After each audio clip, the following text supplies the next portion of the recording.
Olá pessoal, boa noite. Boa noite. Hoje nós vamos falar sobre um tema relacionado ao transtorno do espectro autista. Nós vamos falar sobre um tema chamado Montando o Quebra-Cabeça, uma forma de descomplicar o transtorno do espectro autista.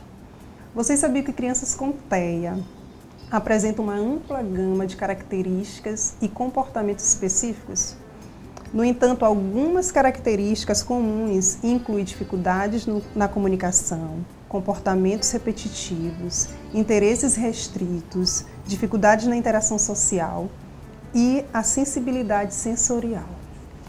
Hoje, nós estamos aqui com vários convidados importantes, incluindo a psicóloga a doutora Cassandra Campos. Boa noite, doutora. A senhora Carla do Desterro. Boa noite. O senhor Robson Campos. Boa noite. E o senhor Aldenir. Boa noite, senhores. Boa noite. Agora eu passo a palavra ao senhor Robson Campos. Senhor Robson, boa noite mais uma vez. Boa noite. Fale um pouco pra gente sobre o projeto Montando o Quebra-Cabeça. Olá pessoal, boa noite. Então, o Montando o Quebra-Cabeça, ele tem uma relação direta com um projeto que está sendo desenvolvido dentro da Faculdade de Status do Estado, do curso de Direito, da disciplina, Métodos Adequados para Soluções de Conflitos. Ele é muito bem conduzido pela professora Larissa Queiroz. Então, ela nos propôs fazer um trabalho voltado a questões de conflitos escolares e então nós decidimos trazer esse tema do autismo relacionando ele com as escolas. Porque, queira ou não, gera um conflito, né? A sociedade ela precisa de alguma solução. Mas como a gente está em um ambiente de levar mais informações de forma descomplicada, então a proposição de fazer um vídeo e colocar ele numa plataforma, ele caiu como uma solução, né, de uma forma de prevenção, de levar mais informações para as famílias e para a sociedade de fatos, de eventos que aconteceram com algumas famílias e aliar isso a profissionais da área como a psicologia, alinhar isso a depoimentos de mães, que pode trazer aqui alguma informação de como ela resolveu o conflito com seu filho no ambiente escolar e, de certa forma, descomplicar essa questão do TEA. Então, Montando Quebra-Cabeça, ele tem o objetivo de unir a escola, unir as famílias, unir a criança e aí montar esse quebra-cabeça. Daí surgiu o nome Montando o Quebra-Cabeça. Espero que gostem, aproveitem e que a gente está aqui preparando esse material com todo carinho para vocês. O projeto Montando o Quebra-Cabeça é um projeto de suma importância, então vale muito a pena vocês conhecerem um pouco mais sobre esse projeto. Ele faz uma ligação ao símbolo do autista. Qual é o símbolo do autista? O quebra-cabeça, né? E esse símbolo, ele traz justamente as dificuldades que o autista passa, as dificuldades que os pais passam, né? Que os profissionais também enfrentam na área da saúde. Então é muito importante conhecer um pouco mais sobre esse projeto. E hoje nós vamos ter aqui o depoimento de uma mãe, a senhora Carla Desterro. Boa noite, senhora Carla. Boa noite. Ela está ao vivo aqui conosco, tá? Ela é a mãe do Arthur. O Arthur tem 5 anos e ele é autista. Senhora Carla, dê o seu depoimento, por gentileza. Boa noite a todos. Eu me chamo Carla, eu sou enfermeira e o meu filho, Arthur, ele tem 5 anos. Mas bem, eu não recebi o diagnóstico precocemente.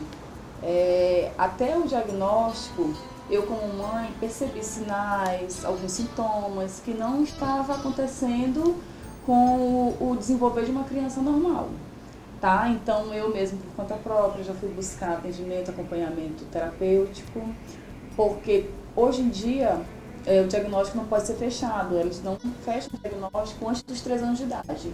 Mas eu comecei a perceber sintomas dele, algum atraso na fala, atraso na socialização, pouco menos de 2 anos, com 1 ano e 6 meses já consegui identificar muitos sinais de atrasos dele. Então, com isso, já iniciei logo terapias, que é muito importante iniciar as terapias precocemente, mesmo sem o diagnóstico fechado. Então, iniciei com terapia ocupacional, iniciei com fonoaudiologia, e ele veio apresentando melhoras significativas.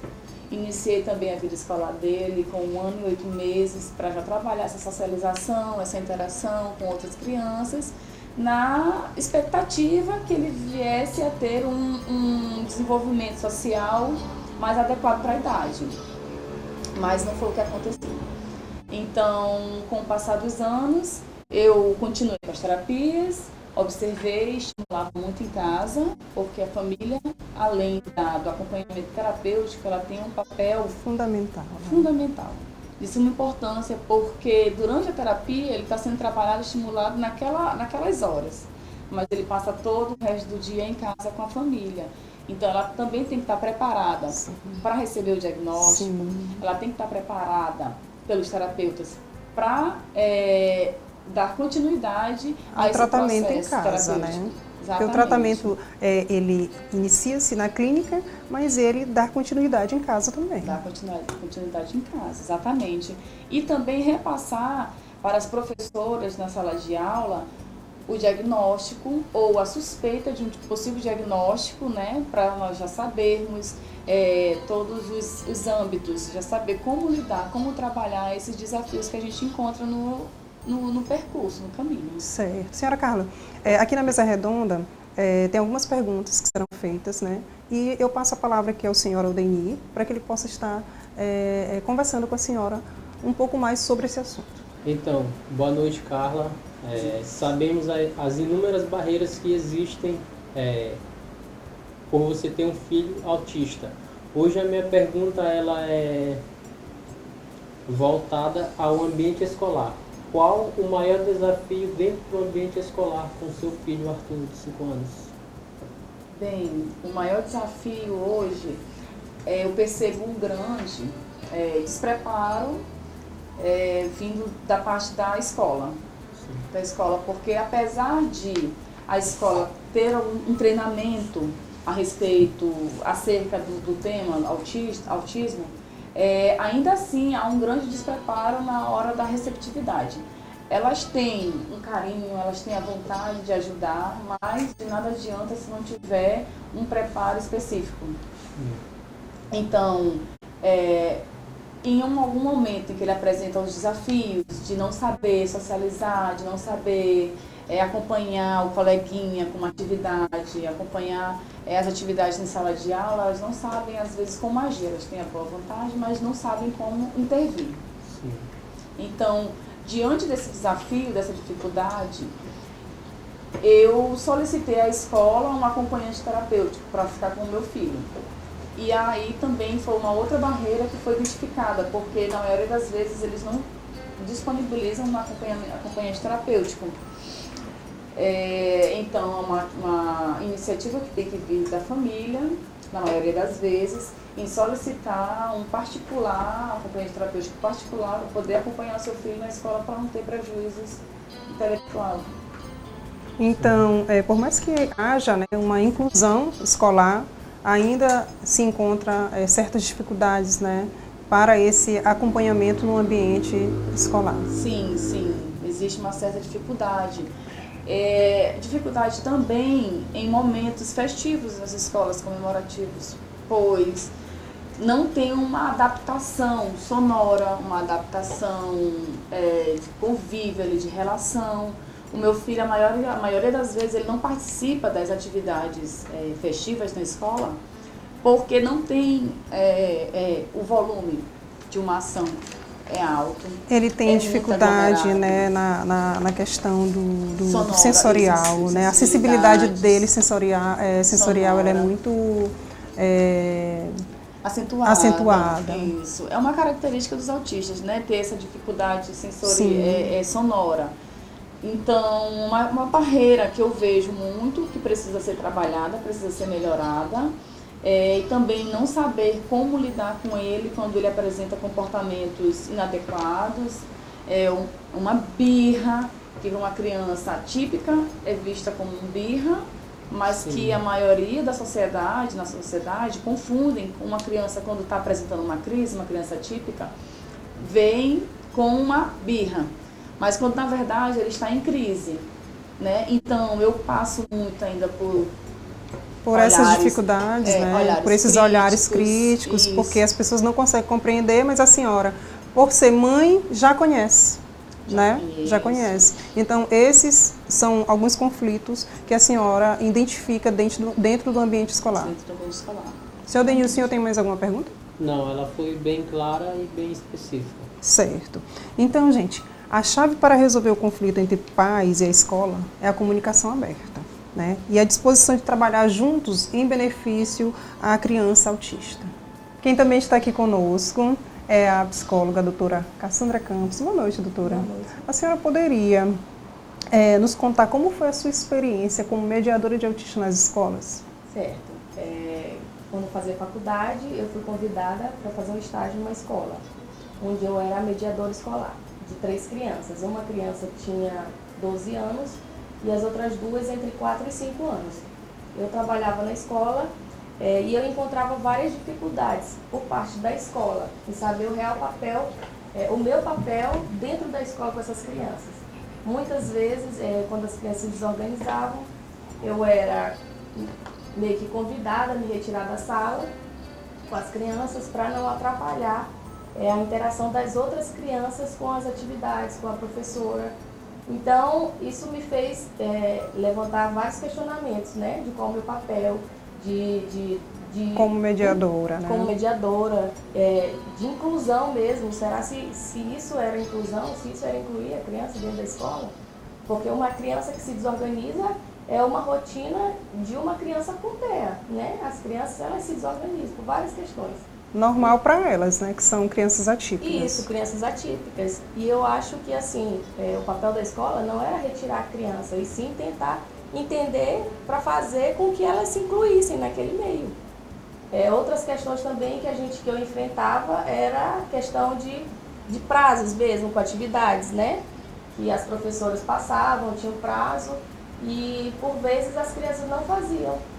E aí, quando chegava na data de fazer, eu tinha que ajudar a criança ou fazer pela criança a atividade para entregar para os pais. Eu me perguntava, mas é isso mesmo? É dessa forma? Eu tenho que pegar a mão da criança e tenho que fazer pela criança? Porque, na verdade, não era ela que estava fazendo.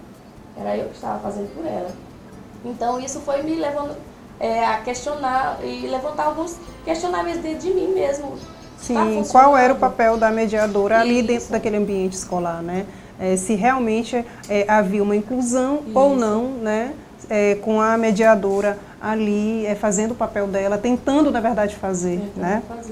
Na verdade, eu acho assim que por muitas vezes eles mascaravam mesmo, né? Eles diziam que incluíam, mas na verdade não era inclusão. E hoje em dia, a senhora acredita que esse papel mudou? Eu acho que hoje em dia já se tem mais informações, porém não acontece também a inclusão. Porque hoje eu trabalho como, eu sou coordenadora ABA e eu trabalho também aqui em uma clínica e eu recebo relatos de mães que vão buscar as crianças mais cedo na escola. Que a escola meio que estipula um tempo para elas ficarem e aí pedem para os pais buscar. Mas que tipo de escola é essa que para as outras crianças tem um horário específico e para as crianças atípicas o horário é reduzido? Por que a criança não pode lanchar com as outras crianças? Por que a criança atípica não pode sair no mesmo horário das crianças típicas, né? Então, isso dificulta tanto para a gente, enquanto terapeuta, psicólogo, quanto para a família, porque se a gente for pensar que a família tem toda uma rotina de levar a criança, de buscar a criança, e que essa rotina não é cumprida, ela vai ter que, às vezes, se anular, né? Que é o que acontece com muitas mães e pais. Com certeza. Deixam de trabalhar, deixam de estudar, deixam até de se divertir para cuidar dos seus filhos que são integralmente autistas, das crianças. Sim, sim. E quando a escola ela liga, olha, vem buscar o seu filho, né? Ela basicamente ali ela quebra aquela rotina dos pais, né? Com certeza. Porque os pais eles quando vão levar as crianças na escola eles já ficam, não, vou buscar em tal horário, Isso, né? isso. E aí ligar, não, venha buscar seu filho agora, acaba quebrando a rotina, ou então qualquer um outro trabalho que os pais têm de fazer.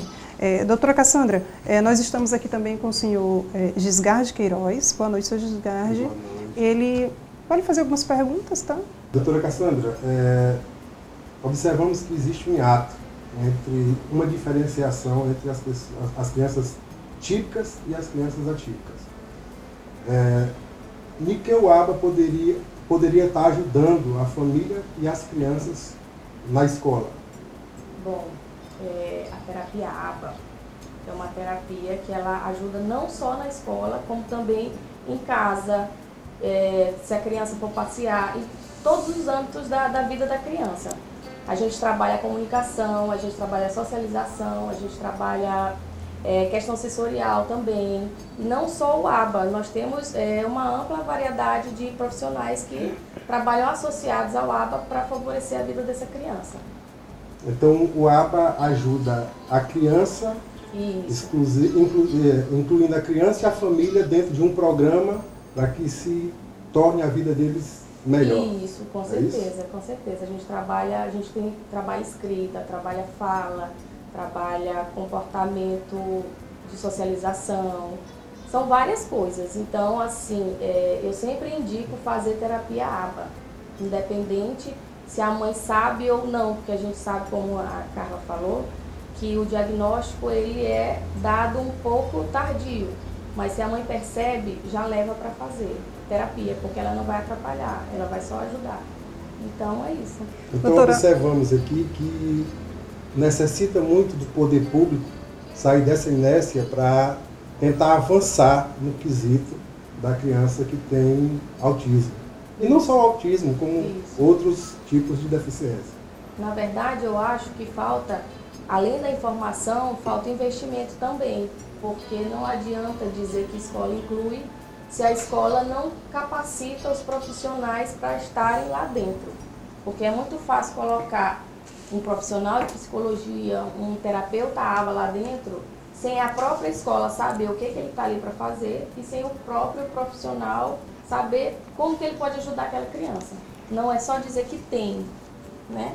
A gente tem que saber o que é de fato o que cada um tem que fazer, até para haver realmente uma inclusão. Tem que haver uma interação, né, gente, entre escola, pais, profissionais, né? Para que a vida desse autista seja mais acessível, mais inclusiva, né? Que seja de verdade, que o autista de verdade tenha uma inclusão escolar e social, né? Que a gente percebe que não há, de fato, 100% de inclusão, nem no ambiente escolar, nem no ambiente social. Doutora Cassandra, o que significa a sigla ABA? ABA significa Análise do Comportamento Aplicado. E hoje em dia nós utilizamos para melhorar a qualidade de vida das crianças, da família e da sociedade em si. O ABA é uma ciência ou um método? ABA é uma ciência. Então ela melhora o comportamento das crianças autistas, né? Melhora, e a gente até pede, hoje em dia os laudos já vêm com uma carga horária um pouco mais estendida, porque tem comprovações que melhoram muito na qualidade de vida, tanto das crianças com a família, na escola e em outros âmbitos. Então melhora a interação social, escolar e familiar. Isso, perfeitamente. Muito obrigada, doutora Cassandra. É importante frisar que a presença da mediadora de autista na escola pode ser uma grande importância para garantir o sucesso acadêmico e social de crianças com TEA, além de ajudar a escola a ser mais inclusiva e acessível a todos os alunos. Bom, estamos finalizando por aqui. Eu gostaria de agradecer a presença de cada um de vocês, pela participação no nosso encontro, por ter trazido aqui para a gente um tema de suma importância, que é o transtorno do espectro autista. É um tema que toda a sociedade ela deve ser consciente, né, no mundo contemporâneo que nós vivemos. E hoje ele uma frase que dizia assim: cada pessoa com autismo tem uma perspectiva única e valiosa para compartilhar com o mundo. É nossa responsabilidade como sociedade garantir que essas vozes sejam ouvidas e que esses indivíduos sejam valorizados e incluídos em todas as esferas da vida. É uma frase do Dr. Stephen Shorey, tá? E é uma frase muito linda e importante. Então, mais uma vez eu friso aqui que é importante que vocês conheçam mais um pouco sobre o projeto Montando um Quebra-Cabeça. É um projeto de suma importância e muito obrigada e até o próximo encontro. Boa noite.